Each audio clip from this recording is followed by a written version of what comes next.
Binabati ko kayo mga kapatid sa pangalan ng ating Panginoong Hesukristo. Magpapatuloy tayo ngayon ng ating Sunday School sa paksang Christian Holiness at pumapasok tayo ngayon sa panibagong usapin at ito ang Sins in Christian Fellowship. At ito ay dahil sa bago, Pabalik-aral tayo ng ating mga prinsipyo sa mortification. The general principles we have studied are 5. First, mortification targets specific sins. Hindi ito generic. Kailangan pangalanan mo ang iyong kasalanan. 2 is that mortification begins and ends with thoughts. Dito nagsisimula ang kasalanan. Dito mo madadaig ang kasalanan kaya't sa pag-iisip.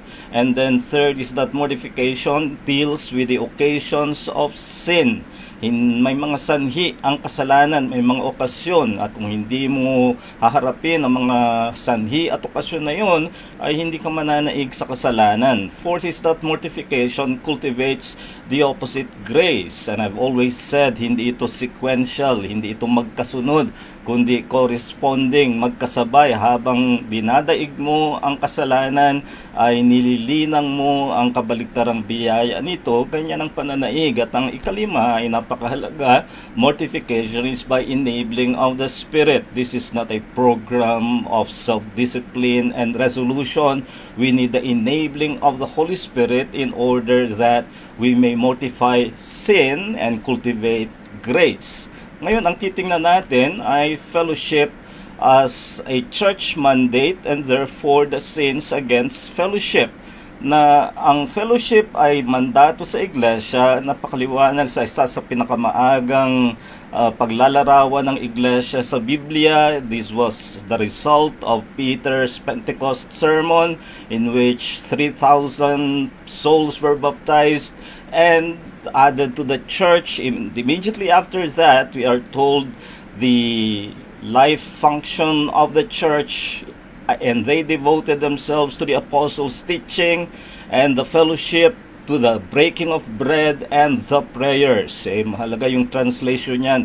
Bawat mandato na binanggit diyan ay merong definite article na the.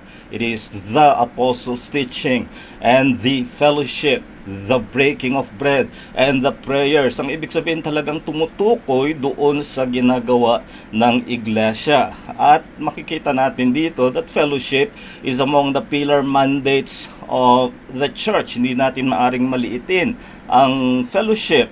Fellowship without which there can be no church. It's a contradiction in terms to have a church that has no fellowship. And yet, we must emphasize that fellowship in church is distinct from the world. You have your company in the world. It is not wrong to have friends among unbelievers, pero yung fellowship natin sa mga kapatiran ay ibahin natin at ibukod tangi natin kung ikukumpara natin sa ating mga pakikipagkaibigan sa mga nasa mundo.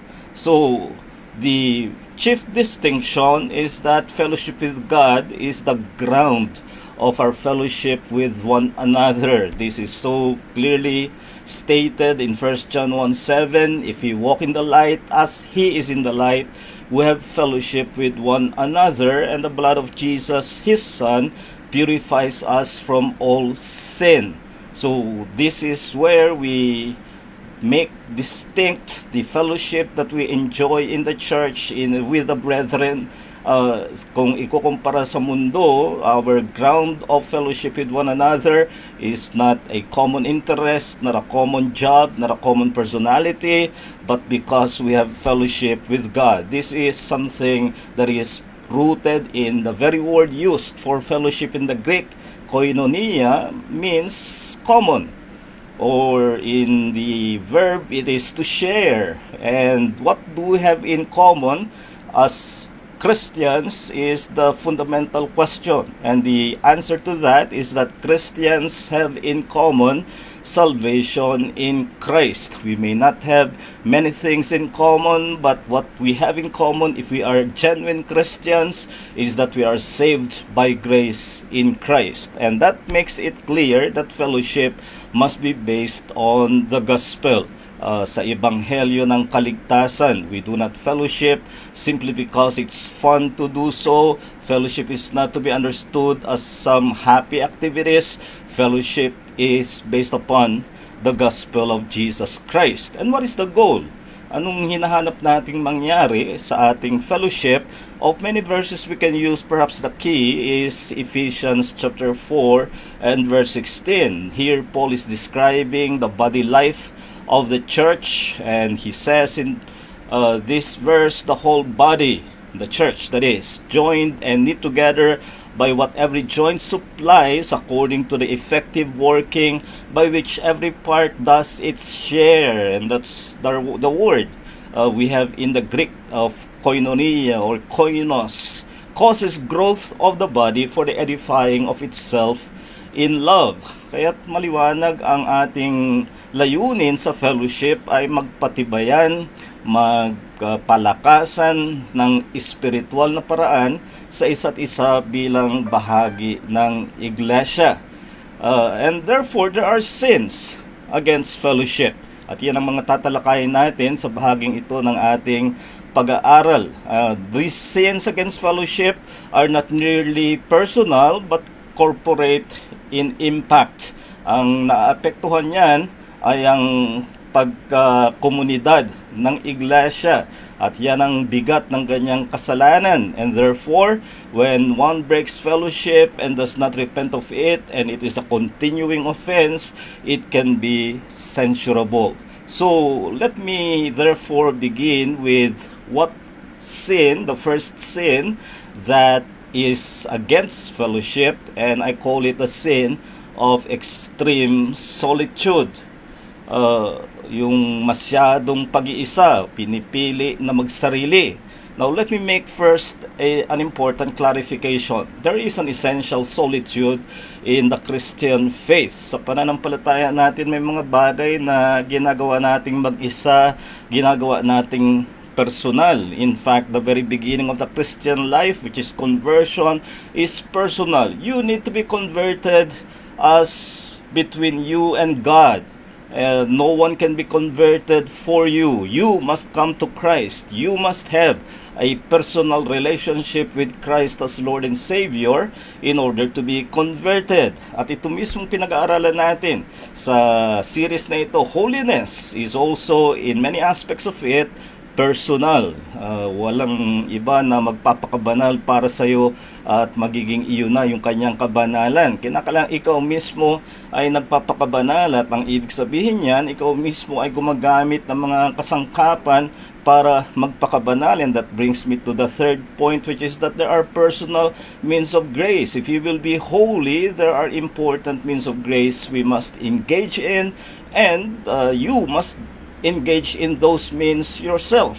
Kung hindi mo gagawin, walang gagawa para sa iyo. Halimbawa na lamang sa mga pinakapayak ay ang panalangin. You must pray, not someone just praying on your behalf.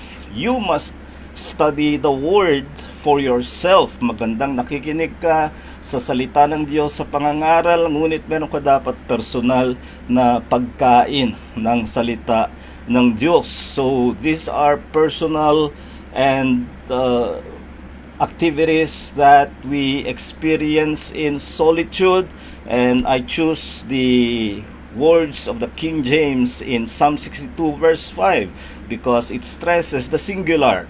My soul, sa the psalmist says, wait thou, that's singular, only upon God, for my expectation is from Him. Kaya gusto kong liwanagin na hindi ito against anything that we do in solitude.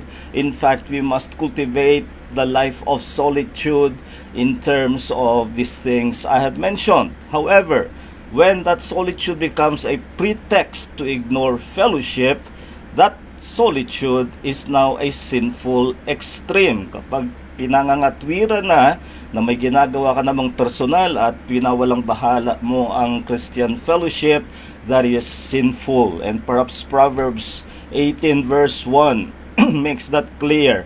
A man who isolates himself seeks his own desire, He rages against all wise judgment. You cannot grow in wisdom without impinging upon the company of other believers. Kinakailangan naroon ka.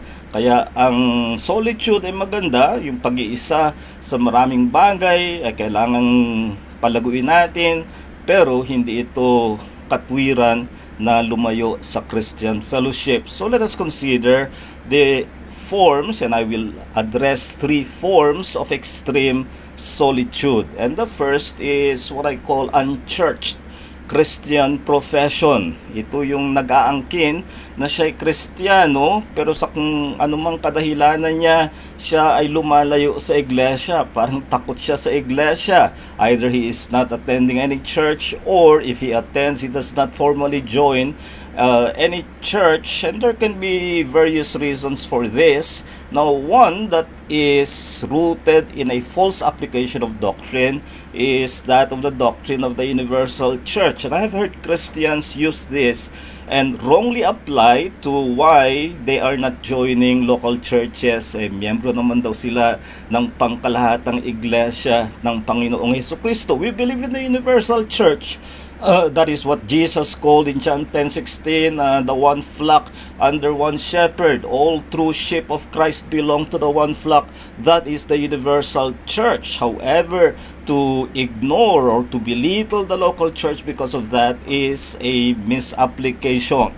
Because every local church is a manifestation of the universal church. Paano mo mapapatunayan o maipapakita na ikaw nga'y kabilang sa pangkalahatang iglesia? Ito ipinapakita sa pakikibilang sa lokal na iglesia. Every local church satisfies the words of Paul in his greeting to the Corinthian church, to the church of God. That's the universal church. But it does not stop there. The church of God that is in Corinth, that is the local church. And such description should be able to attach to every obedient Christian. Yung masabi na, oo, Kristiyano ka, kabilang ka sa pangkalahatang iglesia, pero saan na ipapakita? So you belong to the Church of God, but where? I am now in Cubao, and there is a church, local church here. We are the Grace Baptist Church of Los Baños, and that's what the local church does. It manifests the universal church. Sometimes the reason is fault-finding on every church. Laging may nakikitang mali, at dahil sa nakitang mali, ayaw na nila. Alam nyo, kung ganyan ang katwiran, kung bakit hindi umaanib sa anumang iglesia, wala ka ng kaanibang iglesia, for the simple reason that every church on earth has imperfect people. We are yet partially redeemed sinners. Our complete redemption is in our glorification. So, to abstain from joining a church because of the wrong things you see, kahit na ando ng mga essential mark ng isang iglesia, ay wala kang sasalihan talagang iglesia. If you want a perfect church, go to heaven. But as long as you are on earth, you have to join a church no matter the imperfections, for as long as the authenticating marks are there. And sometimes, ang ideya na dahilan ay takot sila na mapailalim sa otoridad, fear of authority, o ang iba naman, just a slight revision of this, ay fear of duty. Baka hindi ko makayanan, baka hindi ko magawa ang tungkulin ko sa iglesia. Alam nyo, binabaligtad niyan ang disenyo ng Diyos. I shall show in a while. Biblical church authority is a gift to help in Christian duty. Kaya kung sabihin mong baka hindi ko magawa ang aking tungkulin, binigay nga ang iglesia kasama ang autoridad nito para matulungan ka sa paggawa ng iyong tungkulin. At kung sasabihin mong kaya hindi ako sumasali ay baka hindi ko magawa ang aking tungkulin, binabaligtad mo ang disenyo ng Diyos para sa iglesia. So, to the unchurched but claiming to be a Christian, I want to say that the local church is a primary, pangunahin, and indispensable, hindi maiwawalang bahala, primary and indispensable means of grace. Kaya nakita natin kanina, there are means of grace in order to be holy, and a primary and indispensable means of grace is the church. Paul says so in Ephesians 4:11 and 12, and this applies to the local church. So Christ himself gave the apostles, the prophets, the evangelists, the pastors and teachers to equip his people for the work of service, so that the body of Christ may be built up. So Christ is the shepherd, the one shepherd of the one flock, the universal church. But to local churches, it says he gave pastors and teachers in order that there might be the fulfillment of the goal of fellowship. Remember, edification. The body of Christ may be built up. So, one, it is wrong to rationalize that church is not essential to salvation. Naririnig ko yan madalas sa mga ayaw sumali ng iglesia. Ligtas naman sila kay Kristo, hindi nila kailangan ng iglesia. Ipinapakita niya ng kababawan ng pag-unawa ng kaligtasan. It betrays an impoverished view of salvation, and this is what decisionism has done in our day. Decisionism has turned salvation to no more than going to heaven when one dies, and that is not salvation as such. Salvation, according to Hebrews 2, is so great, napakadakila, mayaman ang mga pagpapala ng Diyos sa kaligtasan, at kasama riyan ang kabanalan. Holiness is part of the whole scheme of salvation. So kung sasabihin mo lang na ligtas ka na, hindi mo kailangan ng iglesia, hindi mo naunawaan ang kabuuan ng pagiging ligtas. So the church is a principal means of grace to holiness. So if you include holiness or sanctification, if you like, as part of the whole scheme of salvation, then you need a church according to the design of God. So by way of warning, refusal of church membership makes one's professed faith questionable. Dahil kung hindi ka sumusunod, kahit na maliwanag na sa salita ng Diyos, ay ito ay nagbibigay pagdududa sa iyong inaangkin na kaligtasan. Now in the next two forms, we will assume that the Christian here is a member of a church, but can still be guilty of extreme solitude. One is absenteeism in church assembly. So, miyembro nga sila ng iglesia, pero madalas pagdating sa pagtitipon, invisible. Hindi sila makita. At ilang dahilan nito, one, they may have formed a habit from previous church experience, at kadalasan yan, uncovenanted church membership ang alam nila, whether Catholic, Protestant, or even many evangelical churches do not practice covenant membership. Yan ang dadalhin nila pagdating nila sa iglesia, and the practical result of that is yielding to the slightest excuses for absenting. Kuminsan nagkakabanggaan ng schedule, at sa halip na mas bigyang pahalaga nila ang pagtitipon ng iglesia, daglian silang nagbibigay konklusyon na ang ibang schedule nila ang mas nakahihigit, and that is not showing maturity at all. The familiar exhortation of Hebrews 10:25 is not forsaking the assembling of ourselves together, as the manner of some is, but exhorting one another, and so much the more as you see the day approaching. So, assembly is covenant duty. Ay, ang mga umaani naman sa ating iglesia, alam yan. Alam nyo yan. Sa yugto pa lamang na gusto nyong umanib sa iglesia, sinasabi na yan sa inyo na ito ay iglesyang may tipanan. And therefore, we must take it seriously as God takes seriously the covenant. Covenant breaking is a serious offense to God. So, that is a covenant duty. But not only that, it is a spiritual necessity.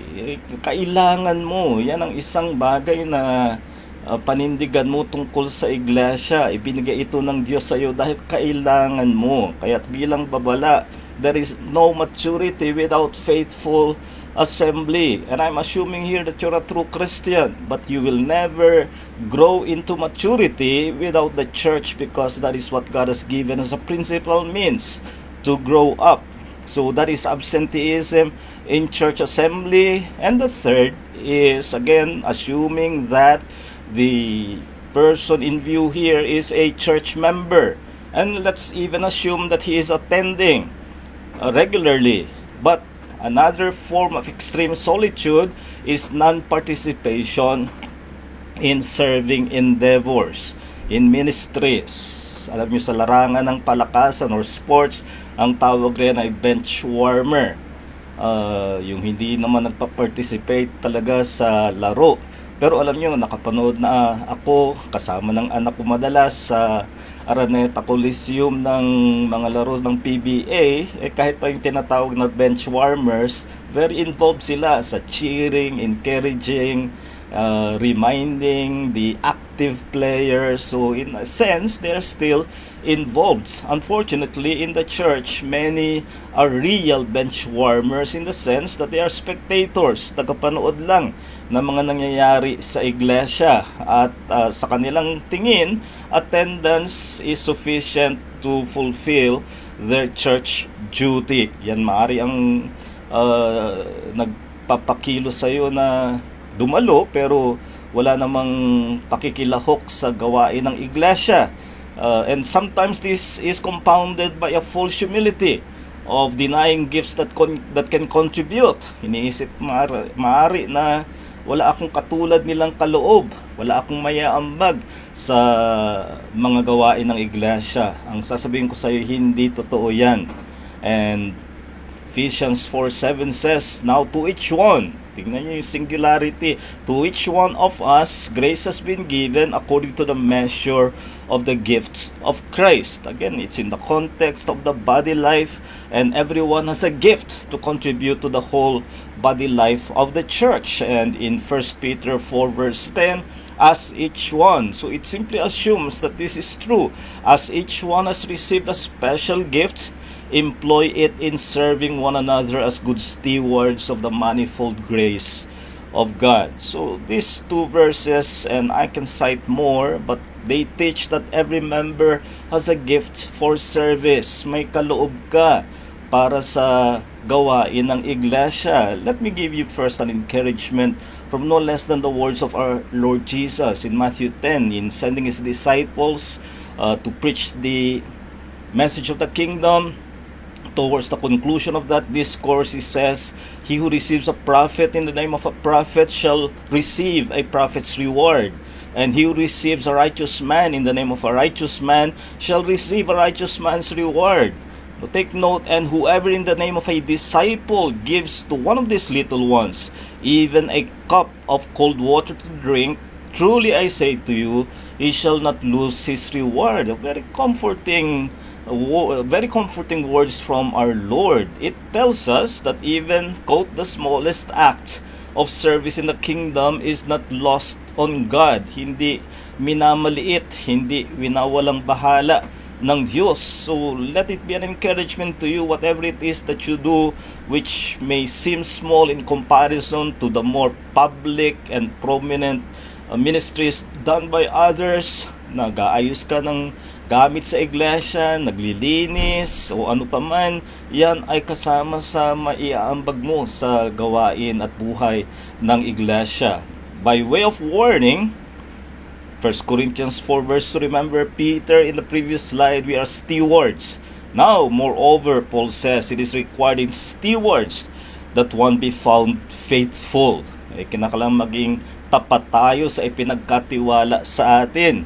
And you are aware of the parable that we know as the parable of the unjust steward. And whatever the questions there may be on that parable, there is a statement there that is true of every one of us in terms of the gifts given to us. Give an account of your stewardship. So it tells us that every believer will give account of the gifts entrusted to him or to her, whether that gift was used for the kingdom or remained unused, o kaya ginamit lang sa sariling kapakinabangan. At maging babala ito sa atin. Let me just say, of all these forms of extreme solitude, there are compounding offenses. They do not exist in solitude.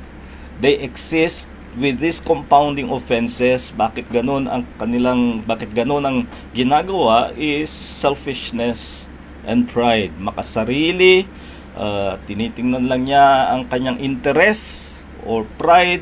Wala siyang damdamin ng pangangailangan ng kapatiran, kaya niya. That's pride. So Paul says in Philippians chapter 2, do nothing out of selfish ambition or vain conceit, but in humility consider others better than yourselves.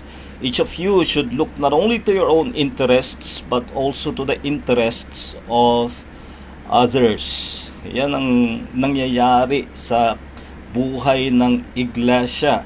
Pag sasaalang-alang ng bawat isa, hindi yan mangyayari sa pagsasarili lamang. Kaya Christian fellowship, we must count it as a gracious favor from God. Anong ginagawa mo sa pabor na ito ng Diyos? It would be ingratitude if we sin in a way that militates against Christian fellowship when God has given it to us for our good. That is His favor. So, ang pamanig ko sa bawat isa ay sana ay ating pakaseryosohin at ma-appreciate natin ang ating fellowship sa iglesia. May mga imperfections, may mga lumalabas na kasalanan, pero ito ay kaloob ng Diyos. Kaya sana ang maging resolusyon natin na